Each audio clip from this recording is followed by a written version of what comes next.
En otras enfermedades no hay casi prevención, pero en el cáncer es el primero que está haciendo cribados. Nos estamos intentando adelantar a la enfermedad, a diagnosticarla en estadios precoces, que a día de hoy son en 3 cánceres, que son la mama, el cáncer de útero, de cervix y el cáncer de colon. Yo creo que desde el punto de vista sanitario está hecho, está bien hecho, porque la invitación la recibe toda la población entre 50 y 69 años. Si bien es cierto que quizás se podría aumentar este cribado a 45 o 75, que yo creo que en el futuro, unos años, 15, 20, se aumentará, pero la población diana, sobre todo de riesgo, está bien recogida.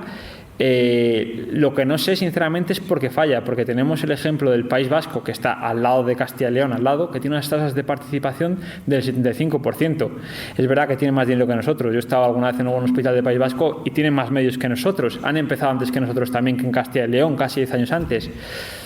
Pues puede ser parte del dinero, pero no sé cuál es el motivo de que falle y de que no se haga, porque ahora a día de hoy todo el mundo está invitado a participar. Todo el mundo le llega a su cuarta casa y las tasas en Zamora es que son bajísimas. En el año 2019 el 22%.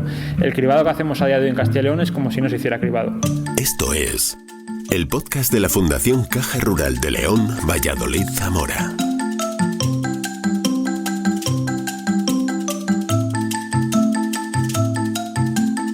Escucha la carta, las conferencias, la voz de los premiados, el argumento del autor.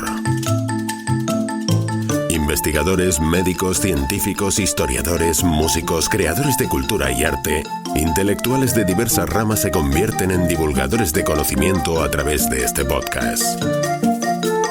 Bienvenido. Hoy, en colaboración con Asaica, una vez más, a la que agradecemos siempre su voluntad y sus ganas de colaborar, gracias a Pilar y a todo su equipo, y nos acompaña el doctor Javier Lucas Ramos, que nos hablará del cáncer colorectal, epidemia prevenible del siglo XXI.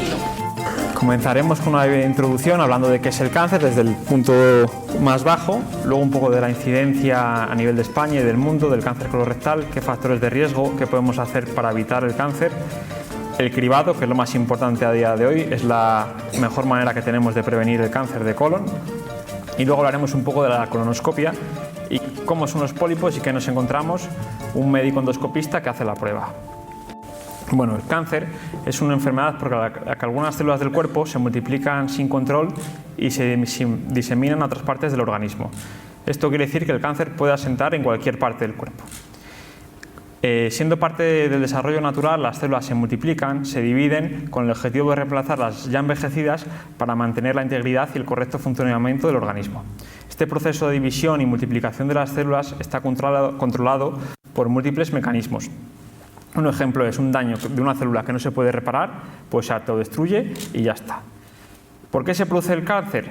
Porque estos mecanismos de control o bien se pierden o se alteran. Entonces las células empiezan a multiplicarse sin control, como podemos ver en la imagen, y con el tiempo dará lugar a un tumor. Muy importante diferenciar tumor benigno, que es el cual las células crecen sin control, se multiplican, pero no invaden ni metastatizan, y tumor maligno, en el cual las células, además de crecer sin control, se sufren nuevas mutaciones, nuevas alteraciones y adquieren la facultad de invadir tejidos y órganos próximos, que se llama infiltración, y también se trasladan a otras partes del organismo y también comienzan a proliferar y a multiplicarse, que es lo que conocemos como metástasis. Esto es el cáncer. El tumor maligno es el cáncer. El cáncer colorectal es la neoplasia más frecuente en los países occidentales y en España también. Es la segunda causa en hombres de cáncer y la segunda causa en mujeres. Si tenemos ambos sexos juntos, es el más frecuente de todos. 40.000 casos nuevos de cáncer se diagnostican en España al año y el 43% de sus portadores o pacientes fallecen debido a esta enfermedad. La etiología del cáncer es multifactorial, es una mezcla de diferentes causas. Hay factores no modificables como pueden ser la edad, el sexo masculino, la raza negra, los antecedentes familiares, que nuestro padre, nuestro hermano tenga un cáncer, y factores modificables sobre los que podemos actuar, como son la dieta, hacer deporte, no consumir alcohol, no fumar, tomar antioxidantes, que pueden incidir también en las diversas etapas del desarrollo del cáncer colorectal, ya sea previamente a la aparición de los adenomas o los pólipos, que son las lesiones precursoras, en el crecimiento de estos y en su transformación posterior maligna. La incidencia del cáncer colorectal varía según la edad, incrementándose de forma notoria a partir de los 50 años. Como podemos ver en la imagen, casi todos los cánceres de colon se diagnostican en personas mayores de 50 años. La edad media al diagnóstico es los 70 años. A veces se diagnostica antes y se desarrolla antes este tumor, pero tenemos que sospechar que hay un componente hereditario, que se haya adquirido alguna mutación de los padres. La localización más frecuente del cáncer de colon es el colon izquierdo, mayor que en el colon derecho. ¿Qué es el colon izquierdo?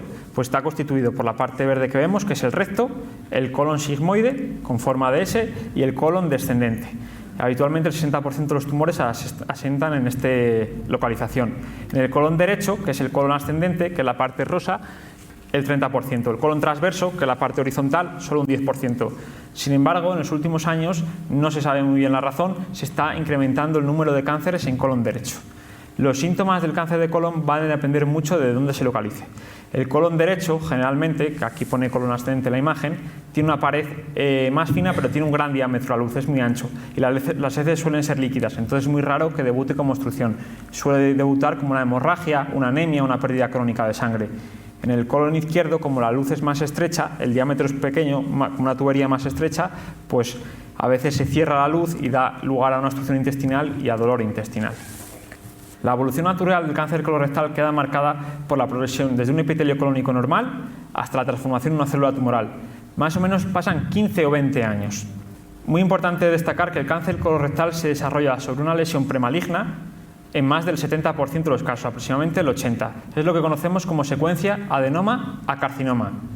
Primero se forma vemos en la imagen, hay una proliferación excesiva de células, se forma un pequeño pólipo que va creciendo, va adquiriendo características de malignidad, ya tiene displasia, que es una condición precancerosa sin llegar a ser un cáncer, hasta que se transforma en un adenocarcinoma, que es el subtipo más frecuente, y ya es maligno y puede invadir. La secuencia, desde que se transforma en un adenoma, que es un pequeño pólipo, al principio benigno, a un carcinoma, pueden pasar 10 años. Y se tienen que ir sumando múltiples alteraciones genéticas, hasta 7 alteraciones genéticas, ya sean genes supresores de tumores, genes reparadores. Entonces es mucho tiempo en el que tenemos tiempo de actuar nosotros los médicos. Las pruebas de cribado son pruebas médicas que se realizan cuando una persona está sana y no presenta ningún síntoma. El objetivo de estas pruebas es detectar el cáncer en fases iniciales, cuando tenemos más posibilidades de curarnos. En el caso del cáncer de colon, como hemos visto, la edad es el principal factor de riesgo y el grupo de riesgo son aquella población mayor de 50 años, es donde podemos actuar. Vuelvo a repetir, porque esto es muy importante, la secuencia de adenoma-carcinoma, 10 años. En el cribado del cáncer colorectal, que lo hacemos con la sangre oculta, queremos detectar estas lesiones en fases iniciales, cuando son pequeños esos pólipos, con el objetivo de disminuir la incidencia y la mortalidad del cáncer.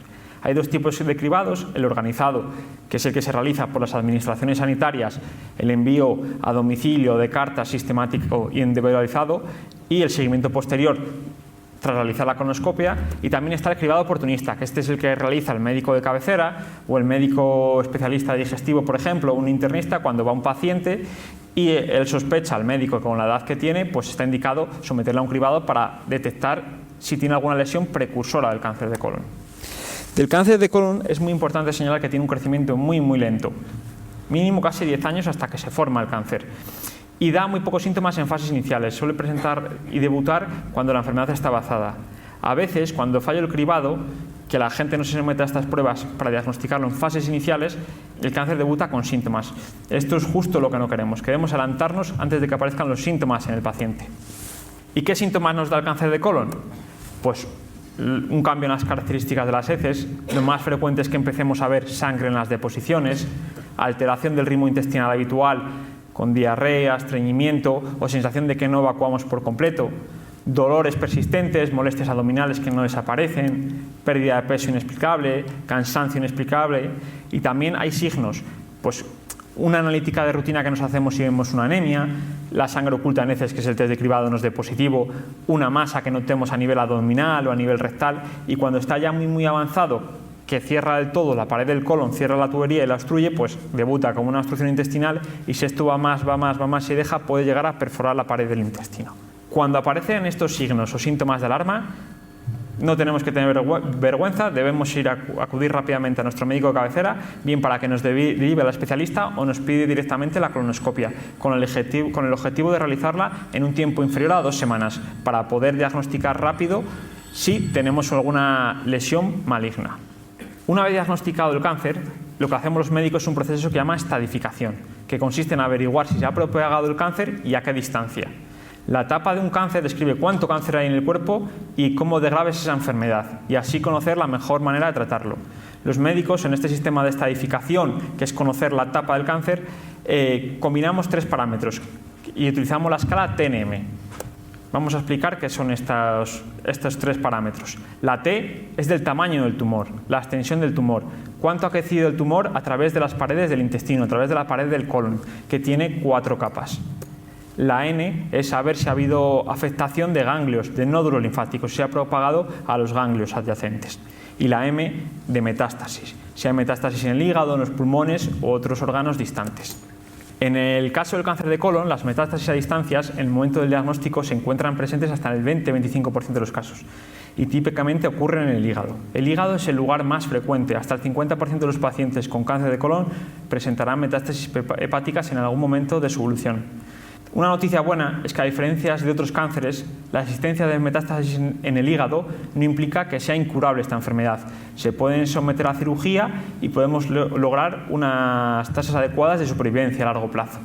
Por desgracia, no todos los pacientes son candidatos a recibir cirugía y reciben otros tratamientos, como pueden ser la quimioterapia o la radiofrecuencia.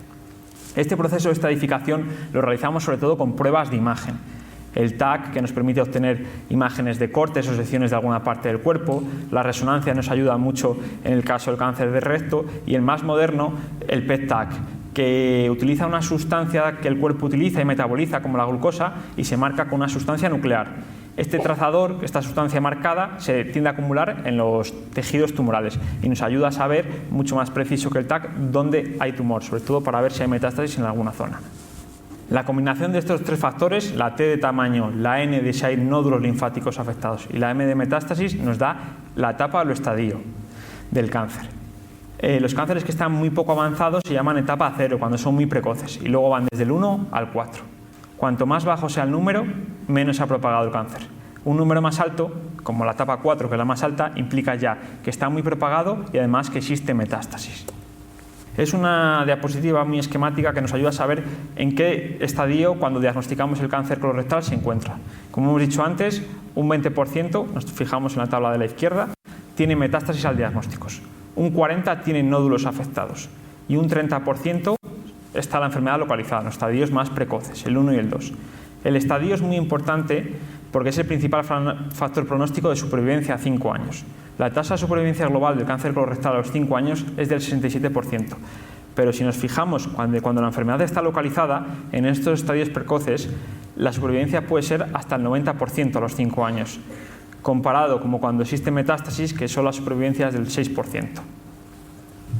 Lo vuelvo a remarcar, el estadio en el momento del diagnóstico es el factor pronóstico más importante del cáncer colorectal. El estadio, la etapa del cáncer, es como una escalera. Cuanto más abajo estemos, menos peldaños tenemos que subir y más fácil será curarnos. La demora que puede afectar los procesos diagnósticos y terapéuticos no es aceptable. A veces el paciente, que tiene vergüenza, tiene miedo y no acude al médico. A veces el propio médico de familia falla también, como todos somos humanos, fallamos, no reconoce los síntomas y no deriva con la premura adecuada a la atención especializada, y a veces el propio sistema que falla. Ahí, sobre todo en la sanidad pública, tenemos listas de espera que llevan una demora. El objetivo es que sea lo mínimo posible desde que el paciente comienza los síntomas hasta que lleguemos al diagnóstico. Desde el punto de vista del tratamiento del cáncer colorectal, el objetivo es la reducción de la mortalidad, pero lo más importante es la prevención. Antes de que aparezca el cáncer, adelantarnos. Y si no, gracias a la mejora de las técnicas diagnósticas, ya sean pruebas de imágenes o técnicas endoscópicas, llegar a un diagnóstico muy precoz en estadios iniciales del cáncer. La mortalidad por cáncer colorectal desde los años 70 se ha disminuido casi en un 70%. Gran parte gracias a la mejoría de las técnicas quirúrgicas, tanto de la neoplasia primaria como de las metástasis, como a la mejora de los tratamientos oncológicos, ya sea quimioterapia, radioterapia y los cuidados paliativos. Muy importante reseñar el enfoque multidisciplinar del tratamiento del cáncer. No depende de solo una especialidad. Tenemos que colaborar diferentes médicos, diferentes especialidades, con el mismo objetivo, la reducción de la mortalidad. Acabada la introducción, vamos a hablar un poco de la situación actual en el mundo, en España y luego en Zamora, de cómo está el cáncer colorectal y los tumores en general. Como todos sabemos, los tumores son las principales causas son las principales causas de mortalidad a nivel mundial. El número de nuevos casos, que la incidencia de 2018 fue de 18 millones, pero esta incidencia, como vemos en la gráfica, se está incrementando año tras año. Se espera que en el año 2040 se diagnostiquen 30 millones de nuevos casos. En España, en el año 2022, hubo 260.000 nuevos casos de cáncer, lo que representa el 1,5% a nivel mundial. La prevalencia es la proporción de población que está sujeta a una enfermedad en un momento determinado. Incluye todas las personas que, habiendo sido diagnosticadas de la enfermedad del esta-neoplasia, el cáncer de colon, sigan vivas. El cáncer colorectal a nivel mundial es la segunda neoplasia más prevalente, representando el 12%. También, por desgracia, está aumentando el número de muertes debidas al cáncer. En el año 2020, a nivel mundial, 10 millones de personas fallecieron a causa del cáncer colorectal. En España, 110.000 personas en el año 2020, que se prevé que en el año 2040 sean 16 millones de fallecidos debidos al cáncer y 160.000 en España. A nivel mundial, el cáncer de colon es el tercer tumor con mayor incidencia y mayor mortalidad, tanto en hombres como en mujeres. Si tenemos en cuenta ambos sexos juntos, el cáncer de colon es el segundo que causa más fallecimientos. La tasa de incidencia del número de nuevos casos y casos que siguen diagnosticándose de cáncer colorectal varía mucho en diferentes partes del mundo, como podemos ver en esta gráfica. Los países con mayor incidencia de cáncer de colon suelen ser los países occidentales, entre los que se encuentra España, Europa Occidental, Australia, Nueva Zelanda y Estados Unidos, con tasas de incidencia hasta 10 veces superior comparado con los países de África o del sudeste asiático. Esto puede ser una de las principales causas del envejecimiento de nuestra población comparado con los países en desarrollo. Por contra, las tasas de supervivencia muy relacionadas con el diagnóstico precoz y con el tratamiento son más bajas en los países subdesarrollados. Como hemos dicho antes, el cáncer de colon es el tumor más frecuente en España que se diagnostica si tenemos en cuenta ambos sexos juntos, 44.000 nuevos casos en el año 2021. En hombres es el segundo cáncer más frecuente, 24.000 nuevos casos de cáncer, el primero de ellos es el de próstata. Y en mujeres también es el segundo cáncer, con 17.000 nuevos casos de cáncer, detrás del cáncer de mama. Para resumir, el cáncer de colon es el tumor más frecuentemente diagnosticado en España, con 44.000 nuevos casos en el año 2020. 5 de cada 1.000 personas mayores de 50 años tendrán cáncer de colon. Representa el 10% de todos los tumores diagnosticados, segunda causa de cáncer en mujeres, segunda causa de cáncer en hombres. La segunda causa también de mortalidad, tanto en hombres como en mujeres. Este mapa de la península ibérica muestra claros patrones geográficos en la incidencia de cáncer colorectal. Se observa un exceso de riesgo en las zonas costeras y en la zona occidental de la península ibérica, siendo dentro de España las comunidades de Castilla y León y Extremadura las que mayor incidencia de cáncer colorectal presentan. El papel de la dieta en la incidencia del cáncer colorectal queda parcialmente confirmado por las similitudes de distribución geográfica que comparte con el cáncer de estómago, que la incidencia es superior en las mismas zonas. También observamos que hay una franja en color azul más oscuro de menor incidencia, con menos riesgo de cáncer de colon, que se extiende desde Navarra al norte, pasando por La Rioja, Castilla y La Mancha y la parte oriental de Andalucía. Si hacemos una búsqueda en Google de Zamora y cáncer colorectal, las noticias no son nada favorables. Zamora es la provincia española con más cáncer de colon.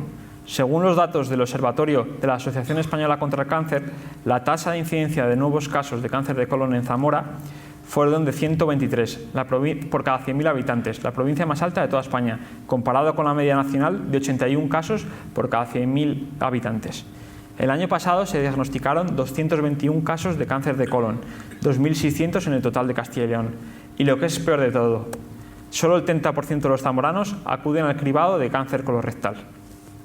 Con los datos de 2021, la media de Castilla y León que accedieron a este cribado de cáncer de colon fue del 40% y en Zamora solo del 36%. De forma general, la mortalidad por cáncer en España ha experimentado un fuerte descenso en las últimas décadas. Estas tendencias reflejan las mejoras en la supervivencia de los pacientes con tumores debido a las actividades preventivas, las campañas de diagnóstico precoz y los avances terapéuticos. Sin embargo, este descenso de la mortalidad no es uniforme. En el caso del cáncer de colon, que es la línea roja, la mortalidad se ha mantenido estable, a pesar de las nuevas campañas, mejoras técnicas y el cribado del cáncer de colon. Vamos a continuar con los factores de riesgo que aumentan la posibilidad de tener cáncer de colon. El cáncer de colon, la etiología es multifactorial, no depende de solo un factor, es la combinación de múltiples factores. Algunos de ellos no son modificables, como la edad, que el cáncer de colon se incrementa con la edad.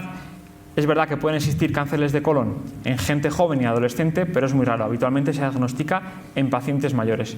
Sin embargo, me gustaría destacar que a pesar de que suele ser una enfermedad que se diagnostica en edades superiores a los 50 años, se está observando un incremento de la incidencia en tumores de cáncer de colon diagnosticados en gente joven.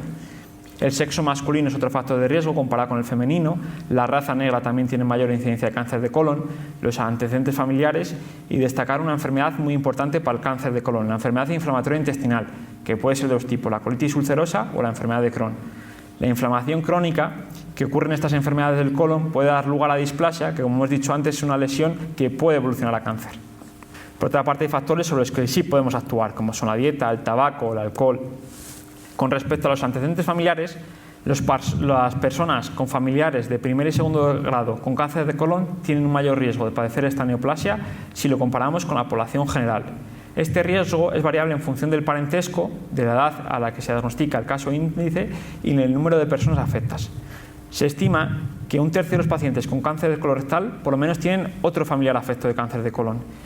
Y sobre todo destacar que los familiares de primer grado, esto es hermanos, padres o hijos, y que se diagnostican antes de los 50 años es lo que realmente incrementa el riesgo, casi lo multiplica por 2.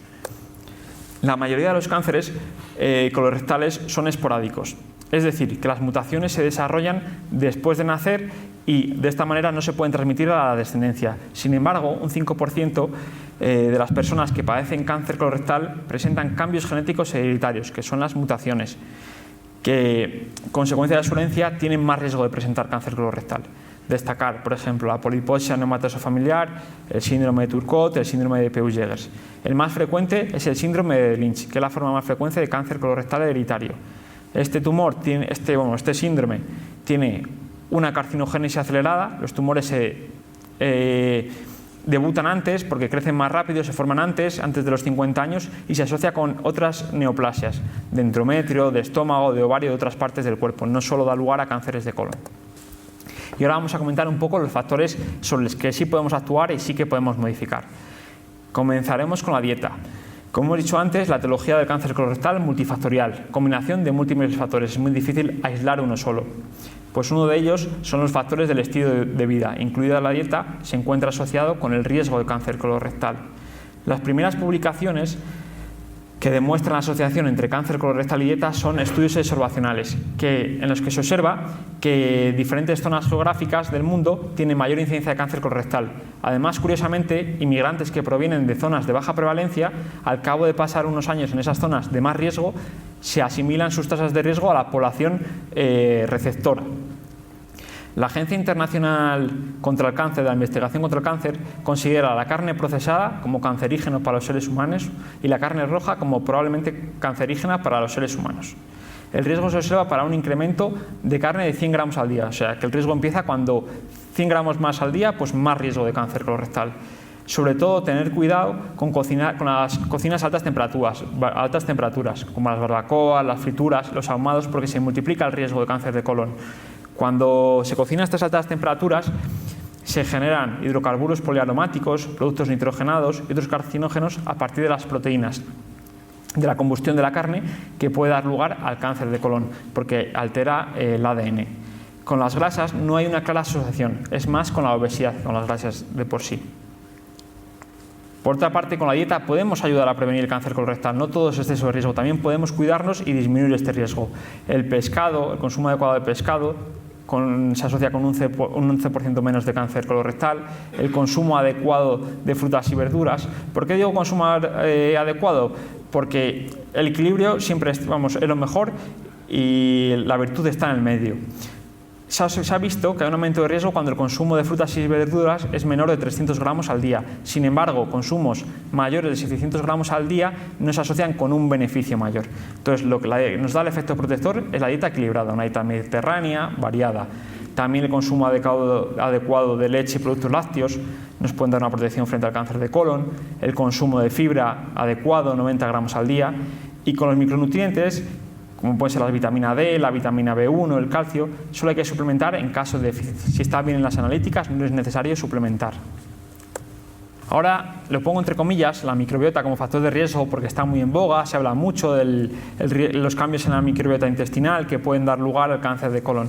Bueno, sí es cierto que los cambios en la alimentación en el siglo XXI, que comemos más alimentos procesados, precocinados, pueden dar lugar a un cambio en la microbiota habitual intestinal del ser humano. Tal vez no sea sorprendente que las bacterias intestinales se vean afectadas por los alimentos y por los productos químicos que comemos, bebemos y respiramos. Se ha observado en los últimos años una disminución, entre comillas, de la flora protectora, como del Lactobacillus, Bifidobacterium, Akkermansia, y un aumento de la flora intestinal mala, del Proteus, Shigella, Faecalibacterium. Se cree que esta microbiota alterada, esta microbiota mala, por decirlo de alguna manera, da lugar a la liberación de toxinas y sustancias químicas que producen una inflamación crónica de bajo grado pero persistente del colon y pueden inhibir células inmunitarias que pueden aumentar el riesgo de cáncer. Esto todo es entre comillas y todo entre interrogaciones porque se encuentra todavía en investigación. No se puede hacer ninguna recomendación seria porque no hay estudios que lo avalen. Lo que sí sabemos es que la obesidad es un factor del riesgo para el desarrollo de cáncer colorectal. Se encuentra en relación proporcional al exceso de peso. Se estima que por cada ganancia de 5 kilos aumenta un 3% el riesgo de cáncer colorectal. Y no solo es el exceso de peso, sino otras enfermedades que se relacionan con este exceso de peso, que son factores de riesgo cardiovascular y que conocemos como el síndrome metabólico. Son enfermedades que todos conocemos como la diabetes, la hipertensión o tener el colesterol elevado. Podemos decir que hacer actividad física, hacer deporte es bueno, ayuda a reducir el riesgo de cáncer colorectal. La Sociedad Americana contra el Cáncer recomienda que los adultos realicen entre 150 y 300 minutos de actividad física moderada por semana o entre 75 minutos y 150 minutos de actividad física intensa a la semana para reducir el riesgo de cáncer colorectal. Con respecto al alcohol, no existe un consumo seguro, porque ya se ha demostrado que incluso consumos muy bajos pueden aumentar el riesgo de cáncer colorectal. En España, en torno al 4,4% de los tumores se deben al consumo de alcohol, y en el caso del cáncer de colon, 4.500 casos que se diagnostican al año dependen exclusivamente del alcohol como factor de riesgo. Entonces, no hay consumo seguro de alcohol. También existe una asociación entre el consumo de cigarrillos y el riesgo de desarrollar cáncer colorectal. Se observa tanto en fumadores como en exfumadores. Y no solo para riesgo de desarrollar cáncer, también se ha visto que tienen riesgo para desarrollar pólipos, que son las lesiones precursoras del cáncer. Entonces, para finalizar, las recomendaciones sobre los factores de riesgo modificables sobre los que podemos actuar, hay que llevar una dieta mediterránea, variada, equilibrada, moderar el consumo de carne roja, carne procesada y carne cocinada muy hecha o contacto directo con el fuego, para prevenir el cáncer colorectal. Promover una dieta rica en fibra, fruta y vegetales, pescado, aves de corral, leche y derivados para reducir el riesgo de cáncer de colon. Fomentar la actividad física todos los días y llevar un estilo de vida saludable, evitando consumo de alcohol, evitando obesidad y evitando tabaco. Ahora empezaremos la parte más importante de la charla, que es la mejor manera de prevenir el cáncer de colon, que es el cribado, que ya lo hemos mencionado anteriormente. El objetivo es la detección de la enfermedad en su fase inicial, pero muy inicial, asintomático. Como hemos dicho, la secuencia desde que se forma un pólipo pequeño, adenoma, carcinoma, pueden pasar 10 años. Tenemos 10 años para prevenir, para adelantarnos a que aparezca el cáncer. El objetivo de este cribado es reducir la incidencia y la mortalidad por el cáncer de colon. ¿Cómo se hace? Un método muy sencillo. Sangre oculta en heces, que debe realizarse cada 2 años. Y como prueba de confirmación en caso positivo, la colonoscopia. Si sale negativa la prueba, no nos podemos olvidar y no podemos abandonar el cribado, no estamos curados. Es cada 2 años debemos realizar esta prueba. La población diana, la población a la que va dirigida, es la población de riesgo medio, que son los hombres y mujeres entre 50 y 74 años. Aunque es verdad que en España y en Europa, aunque las guías clínicas, los estudios recomiendan hacerse las poblaciones entre 50 y 74 años, solo está puesto en marcha y aceptado entre 50 y 69 años. Esta prueba de sangre oculta es un método muy sencillo, es un pequeño estuche que contiene un tubo con un bastoncillo de plástico en su interior. Tenemos que hacer la deposición en casa, desenroscamos el bastoncillo del interior del tubo, lo introducimos en la deposición, hacemos movimientos longitudinales y movimientos horizontales, guardamos el bastoncillo de plástico en el interior del tubo, lo agitamos y se lo entregamos a nuestro médico de cabecera. Muy sencillo, se hace en casa, está disponible. El método que se hace en Castilla y León y en todas las comunidades de España es el método inmunológico, que tiene anticuerpos que reconocen la hemoglobina humana. Hay dos tipos de técnicas, que son las cualitativas, que solo dicen si es positivo o negativo, y las cuantitativas, que nos dan una graduación de la intensidad de esta positividad de la sangre oculta. Tiene una serie de ventajas frente al test que se hacía antes, que era el test de Guayaco, que era un método químico. Tiene la principal ventaja, una sola muestra, antes eran necesarias 3 muestras, mejor sensibilidad y una especificidad similar, no requiere restricciones dietéticas porque el anterior test podía interaccionar con la carne roja, con lo que comíamos nosotros, este nuevo no restringir fármacos, lo que da lugar a una mejor adherencia porque es más fácil de hacer y mayor tasa de detención del cáncer de colon, que es lo que queremos. La situación actual en Castilla y León es que en 2013 se puso en marcha este programa de cribado. Está disponible en todas las áreas de salud. Se puede ofrecer por el médico de cabecera o ir a una persona a solicitarlo. Desde el año 2017 está la invitación sistemática a participar en este programa en la población entre 50 y 69 años, que es un envío por carta que reciben todos los pacientes. En los datos de 2021 se enviaron 420.000 invitaciones, de los cuales participaron el 40%, 170.000 personas. Hemos de resaltar aquí que, por desgracia, la cifra más baja de adherencia y de participación fue la provincia de Zamora, el 36%. Los positivos de este cribado a nivel de Castilla y León fueron el 5% de las muestras hechas. ¿Y qué se encontró en este 5% de positivos con colonoscopias? 167 cánceres invasivos, 468 adenomas de alto riesgo y 1.153 adenomas de riesgo medio. Podemos pensar que la situación tan mala que tenemos en Zamora de un cribado del 36%, que no sirve para mucho hacer un cribado si solo alcanzamos el 36% de la población, en el año 2021 pudo deberse a la pandemia, al COVID, que la gente no quería acudir a los centros de salud, pero también he tenido los datos del año 2019 que eran aún peores que el año 2021. En Zamora solo el 22% de la población entre 50 y 69 años acudió al cribado de cáncer de colon, 36% en Castilla y León, datos nada buenos. El cribado ha resultado, estudios sobre la efectividad del cribado son estudios a muy largo plazo, sobre 25 o 30 años. Los primeros datos disponibles son con los test del Guayaco y en estos ya observábamos la efectividad de hacer un cribado, con una disminución de la incidencia del cáncer de colon en torno al 10%, con una disminución de la mortalidad en torno al 18% y además cribado es coste efectivo, es económico hacer cribado que no hacerlo, resultando en un incremento de los años de vida ajustados por calidad y en un ahorro económico en comparación con el tratamiento de las fases avanzadas del cáncer de colon. Todo esto resulta en una mejora significativa en el estado de salud de la población.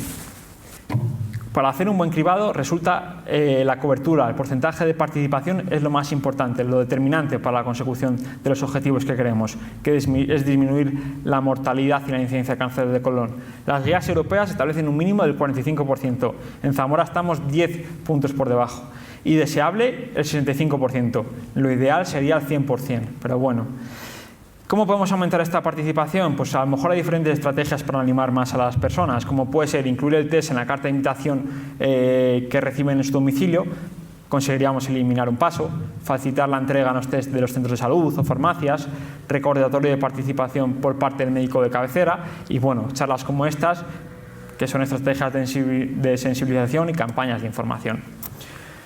¿Cuáles son las barreras? ¿Qué impide que este cribado llegue al 100%? Pues una parte es el desconocimiento del programa. El 82% de una encuesta que se hizo de la Asociación Española contra el Cáncer a nivel nacional, el 82% conocía los programas de cribado de cáncer y el test de sangre oculta, pero hay un 20% casi que lo desconoce. La realización de la prueba a nivel de España solo es el 46%. ¿Por qué la gente no se lo hace? Por diferentes razones. Falta de síntomas o percepción de adecuado estado de salud. La gente piensa que ya tiene bajo riesgo, muy bajo riesgo de tener cáncer de colon, entonces para qué se va a hacer la prueba. Olvido, dejadez, te llega la carta a casa, pero tienes otras cosas que hacer más importantes. También es cierto que a veces la saturación de la sanidad pública o que la invitación no llega a casa porque el correo es como es, pues tampoco son otras razones por no hacer la prueba. Otra es que el 7% de los pacientes con sangre oculta no llegan nunca a hacerse la colonoscopia, porque al final es una prueba que la población general tiene una mala aceptabilidad y da miedo realizarse este procedimiento. Me gustaría destacar un momento que en el caso de familiares, sobre todo familiares de primer grado, diagnosticados en edades jóvenes, la sangre oculta no es el método ideal para hacer este cribado. Necesitamos ser más exhaustivos, más exigentes. Tenemos que hacer vigilancia con colonoscopia y generalmente cada 5 años se hace, empezando en una edad más joven, sobre los 40. Entonces, en el caso de familiares, sobre todo de primer grado, no es válida la sangre oculta. Ese cribado solo es válido para gente de riesgo medio. Los familiares de primer grado tienen un riesgo alto, entonces tienen que hacerse colonoscopia. Es verdad que tampoco es todo bueno en el caso del cribado. A veces hay complicaciones, como pueden ser gente que tenga un resultado positivo en el test de sangre oculta y luego en la endoscopia no encontremos ni adenomas, pólipos ni cáncer. O gente, por el contrario, que tenga un resultado negativo en el test y se diagnostique antes de la siguiente invitación a participar con la sangre oculta un cáncer, que es lo que conocemos como cáncer de intervalo, porque el test no es perfecto. Y en ocasiones también hay que reseñar que la colonoscopia puede tener complicaciones, que sobre todo ocurren en los primeros 30 días, pero son muy infrecuentes, menos de 1 de cada 1000 casos, como puede ser una hemorragia al quitar el pólipo, como vemos en la imagen superior, o que se perfora el colon, que también es una complicación muy infrecuente y que a día de hoy, gracias a la mejora de los métodos endoscópicos, podemos cerrar y tratar nosotros mismos sin necesidad de cirugía. Aunque nosotros evidentemente estamos en Castilla y León, no estamos en el País Vasco, me gustaría destacar este cribado, que se inició en el año 2009, antes que en Castilla y León, que empezamos en 2017 realmente la invitación sistemática. La población diana es la misma, mujeres y hombres entre 50 y 69 años, utilizan el mismo test inmunoquímico, colonoscopia en los casos positivos, una coordinación centralizada y con el mismo objetivo, reducir la incidencia de mortalidad por cáncer de colon. Después de 10 años de iniciar este programa de cribado, en el País Vasco ya se empiezan a vislumbrar los primeros, las primeras buenas noticias, los primeros datos buenos de cáncer colorectal. El 70% de los cánceres diagnosticados en el País Vasco con este sistema de cribado con sangre oculta se encuentran en el estadio 1 o 2, estadios muy iniciales, comparado con los datos del Sistema Nacional de Salud, que solo en el estadio 1 y 2 son el 50% de los cánceres. Entonces, gracias a este programa de cribado, están diagnosticando un porcentaje superior de cánceres en estadio inicial que se pueden beneficiar de un primer tratamiento quirúrgico que es curativo en la mayoría de las ocasiones. Como hemos dicho antes, los programas de cribado, los estudios para ver su coste-efectividad, son estudios a muy largo plazo, 20 y 25 años. Los primeros datos del cribado de cáncer de colon en el País Vasco solo tienen 10 años. Entonces, han hecho un modelo de simulación a los resultados que obtendrían a los 20 años, esto es, en el año 2030, con una simulación informática, y se estima que la disminución del cáncer de colon sea del 16% en la incidencia del cáncer de colon y una disminución del 26% de la mortalidad. Lo más importante a destacar del cribado en el País Vasco, ¿dónde radica su éxito? En las tasas de participación. Las tasas de participación en Zamora en torno al 36%, en España el 46%. En el País Vasco, en los años 2017, 2018, 2019, se sitúan en torno al 75%. No sé cuál es la razón, pero desde luego lo están haciendo mejor que nosotros y no están tan lejos. Con respecto al seguimiento, una vez realizada la primera colonoscopia, no nos podemos olvidar, si nos hemos hecho una colonoscopia y nos han quitado pólipos, tenemos que seguir en el sistema. Y ya el siguiente paso suele ser con una nueva colonoscopia. A favor de la vigilancia después de quitar un pólipo es que puede disminuir la incidencia y mortalidad por cáncer colorectal.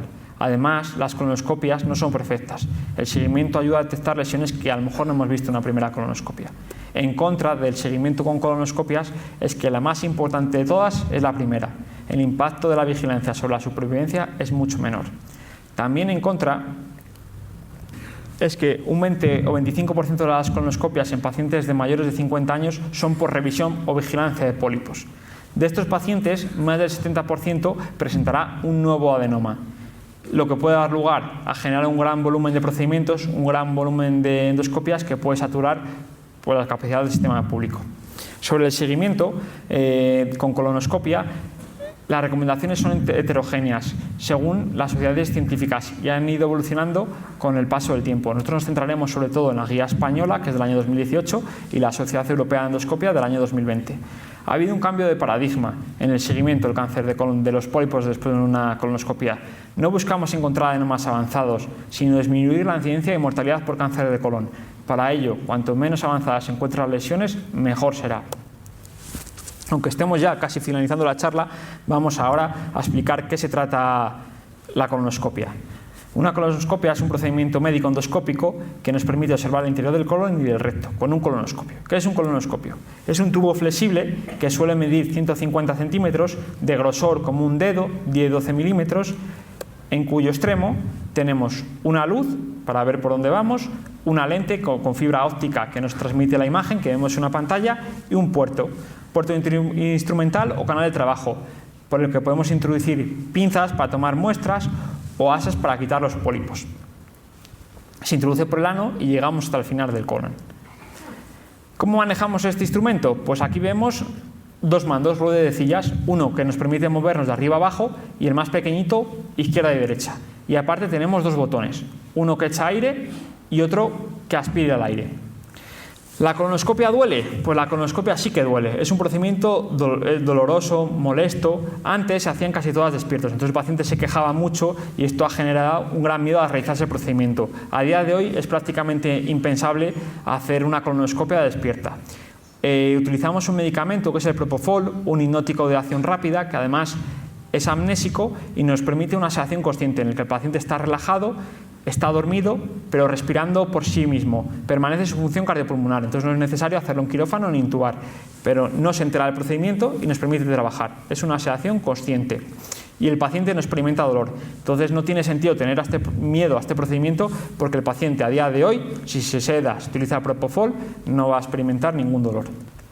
En la colonoscopia tenemos que tener en cuenta dos aspectos fundamentales: la calidad de la colonoscopia y las características de las lesiones, que van a ser avanzadas o no avanzadas, y así nos va a poder permitir seleccionar a aquellos pacientes que requieren o no vigilancia endoscópica. Con respecto a la calidad de la endoscopia, una inspección completa, que se llega hasta el final, que es la válvula ileocecal y el apéndice.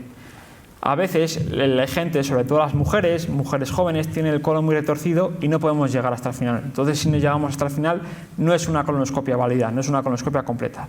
La limpieza es lo más importante también junto con esta inspección completa. Tenemos una escala que evalúa de 0 a 3 el grado de preparación. El 0, vemos presencia de heces sólidas, es un suspenso, y el 3, ningún resto de exposición, que nos permite evaluar toda la mucosa. Para que la colonoscopia sea válida tenemos que tener al menos un 2 en cada segmento. Se evalúan 3 segmentos del colon, el colon ascendente, el transverso y el descendente, un 2 en cada uno de ellos y una puntuación total mayor o igual que 6.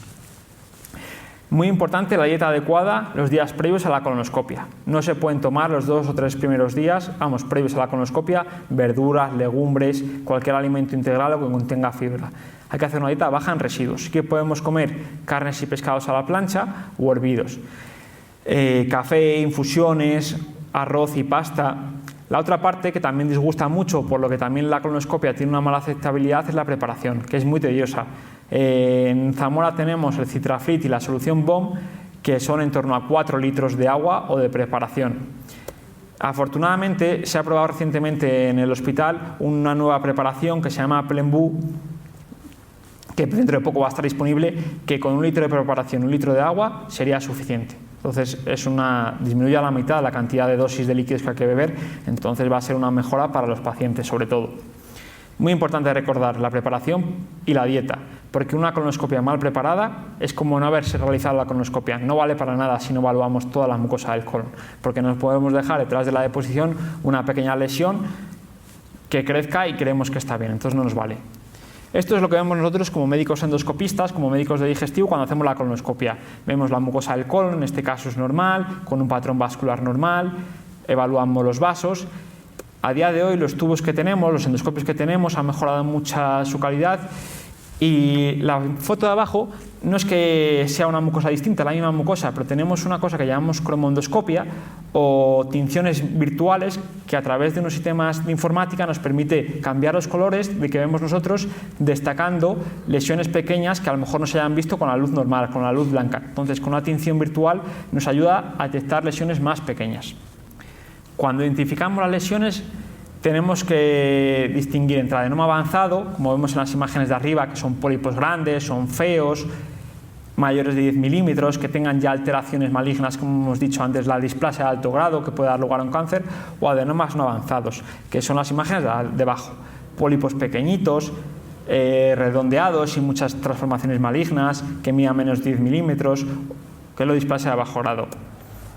A veces llegamos tarde al diagnóstico, sobre todo cuando la gente no se somete a los programas de cribado, de detección precoz del cáncer, y nos encontramos ya lesiones tumorales directamente.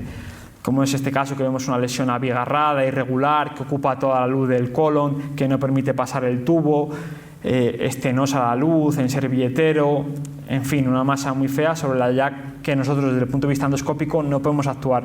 Las imágenes previas de la diapositiva anterior sí que podemos cortar los pólipos. En función de lo que veamos, pues hay pacientes que requieren o no requieren vigilancia endoscópica cuando se someten a una primera endoscopia. ¿Qué pacientes no requieren vigilancia? Pues aquellas personas que presenten 1 o 2 adenomas no avanzados, que son aquellos, vuelvo a repetir, que tienen displasia de bajo grado o miden menos de 10 milímetros. Estas personas pueden retornar al cribado poblacional o hacerse una colonoscopia dentro de 10 años. Por otra parte, las personas que sí requieren vigilancia endoscópicas son aquellos que tienen al menos un adenoma avanzado con displasia de alto grado o que sean pólipos grandes, mayores de 10 milímetros, o que tengan un gran número de pólipos, que se considera mayor de 3. En este caso, deberían repetirse la colonoscopia a los 3 años.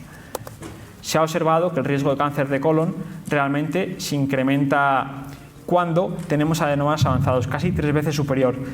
La gráfica de abajo, la línea azul clarita y amarilla, es el riesgo de cáncer de colon y riesgo de muerte para gente con adenomas no avanzados, que es prácticamente igual que la población general.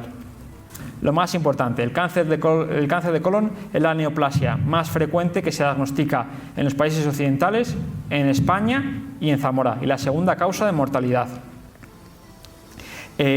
Aumento exponencial con la edad. La población de riesgo, la población que tenemos que vigilar es entre 50 y 74 años. Hay factores modificables sobre los que podemos actuar, podemos cambiar. Una dieta mediterránea disminuye el cáncer de colon, evitar el exceso de consumo de grasas, no tomar alcohol, no consumir tabaco. El cribado, lo más importante que podemos hacer para disminuir la incidencia del cáncer de colon y su mortalidad. Tenemos 10 años sobre los que actuar, desde la secuencia de adenoma-carcinoma, desde que se forma la lesión inicial de un pólipo pequeñito hasta que se transforma en un cáncer, pasan 10 años, tenemos mucho tiempo para actuar. Es una manera muy fácil de hacerse este cribado, que es una sangre oculta que se puede hacer el paciente en casa y luego llevarla al centro de salud, al hospital, donde sea, es muy sencillo. Y también en Zamora, muy importante, que podemos cambiar. En Zamora podemos cambiar, tenemos unas tasas de cribado muy bajas, del 36% solo. Mínimo un 46%. Para que sea deseable, no ideal, es un 56%, pero el objetivo sigue siendo el 100%. Y también remarcar que para establecer los intervalos de seguimiento tras la polipectomía necesitamos una colonoscopia de calidad basal, así como conocer las características principales de las lesiones. Los pacientes los dividiremos en 2 grupos: bajo riesgo, que no requieren vigilancia, o alto riesgo, que sí que requieren vigilancia. El grupo de bajo riesgo volverá al cribado normal, el grupo de alto riesgo colonoscopia a los 3 años. En el caso del cáncer de colon familiar, vigilar sobre todo los familiares de primer grado, ¿de acuerdo? Y diapositiva final, muchas gracias y tiempo de preguntas.